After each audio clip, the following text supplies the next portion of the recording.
Class अभी तक हमने देखा था relation between time period and frequency. ठीक है, टाइम और पीरियड और फ्रीक्वेंसी के बीच रिलेशन क्या था, वो ये है फॉर्मूला जो है टाइम पीरियड का, T=1/न्यू। न्यू क्या है, हमारा फ्रीक्वेंसी है। ठीक है, अब हम आगे बात करते हैं, आगे बढ़ते हैं अपने टर्म की ओर।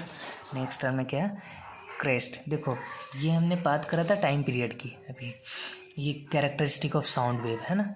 तो अब हम बात करेंगे characteristic of next characteristic of sound wave, that is amplitude. But उससे पहले हमें कुछ टर्म है उसे समझना ज़रूरी है।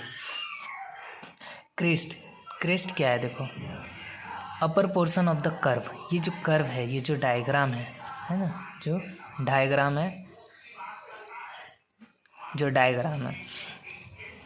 उसमें जो हम दिख रहा है जो पीक पॉइंट है ना, ये जो पीक पॉइंट है इसको क्या कहते हैं, क्रेस्ट।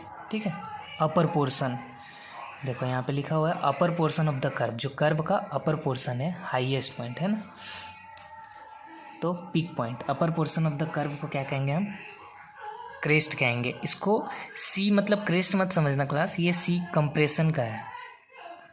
कंप्रेशन ने डिस्कस करा था पिछले क्लास में, क्या था बताना एक बारी, बोलना।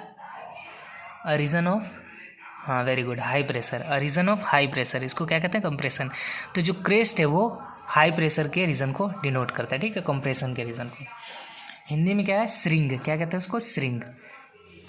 इस पार्ट को क्या कहते हैं, श्रिंग। ठीक है, तो शिखर को तरंग का श्रिंग कहा जाता है, यानी शिखर हो गया, ये पिक बोला ना, पिक को शिखर कहते हैं। तो शिखर को क्या कहेंगे, वो खाने वाला शिखर मत समझ लेना, ये शिखर वो वाला है जो एवरेस्ट की शिखर, पता है ना, हाँ वही वाली। तो शिखर को तरंग का श्रिंग कहा जाता है, तो इसमें जो शिखर है उसको तरंग का श्रिंग कहते हैं। ठीक है, और जो घाटी है, ये घाटी हो गया, यानी कि घाटा में चला गया है ना, देखो नीचे चला गया मतलब घाटा में चला गया, घाटी हो गया है ना, तो घाटा से घाटी बना लो, तो नीचे चला गया, घाटी हो गया। ठीक है, इसको क्या कहते हैं, गर्त। देखो घाटी को तरंग का गर्त कहा जाता है, इसको क्या कहते हैं, इसको गर्त कहते हैं, इंग्लिश में ट्रो, यानी कि ऊपर वाला higher portion, sorry upper portion, और नीचे वाला लोअर पोर्शन। ठीक है, lower portion of the curve is known as trough. तो ये आर मतलब रेयर फ्रैक्शन, पहले पढ़ा है ना आप लोगों ने, region of low pressure, very good, region of low pressure. तो this denote region of high pressure, that is crest. This denote region of low pressure, that is trough. ठीक है, तो ये याद रखना। अब आगे बढ़ते हैं हम, नेक्स्ट कैरेक्टरिस्टिक आ गया, दैट इज एम्पलीट्यूड। ठीक है, एम्पलीट्यूड ऑफ साउंड वेव, इसको ए से डिनोट करते हैं। एम्पलीट्यूड का सिंबल जो होता है वो ए होता है। ठीक है, हिंदी में क्या कहते हैं, आयाम। तो एम्पलीट्यूड क्या है class, height of the crest और ट्रो। अभी हमने देखा ना क्रेस्ट और ट्रो, तो देखो इनकी जो हाइट है यहाँ से यहाँ तक की हाइट, उसको हम क्या कहते हैं, ये क्रेस्ट की हाइट है ना, तो इसको बोलेंगे एम्पलीट्यूड।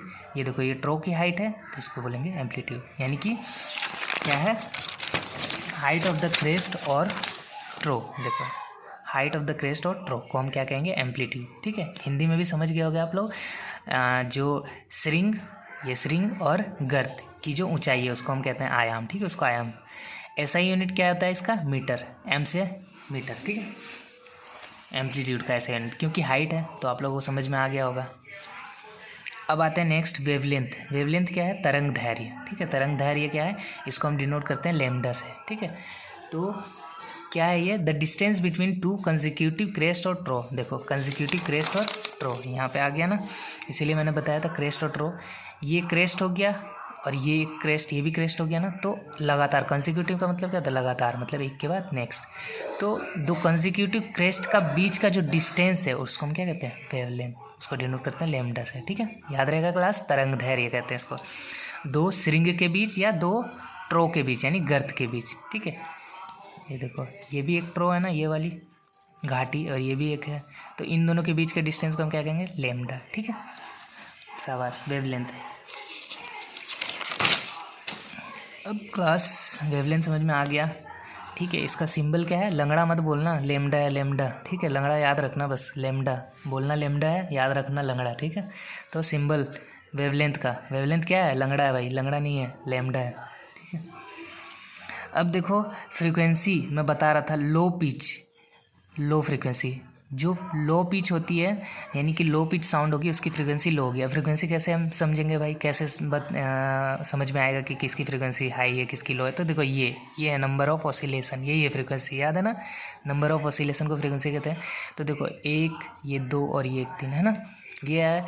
तो इसमें हमें फ्रीक्वेंसी कम दिख रही है, तो लो पिच साउंड है ये, ठीक है। इसमें देखो ये ज़्यादा है ना, ज़्यादा नंबर ऑफ ऑसिलेशन दिखा रहा है, तो ये हाई फ्रीक्वेंसी है, यानी कि हाई पिच, ठीक है। ये वाली देखो, ये बताओ कौन सा होगा?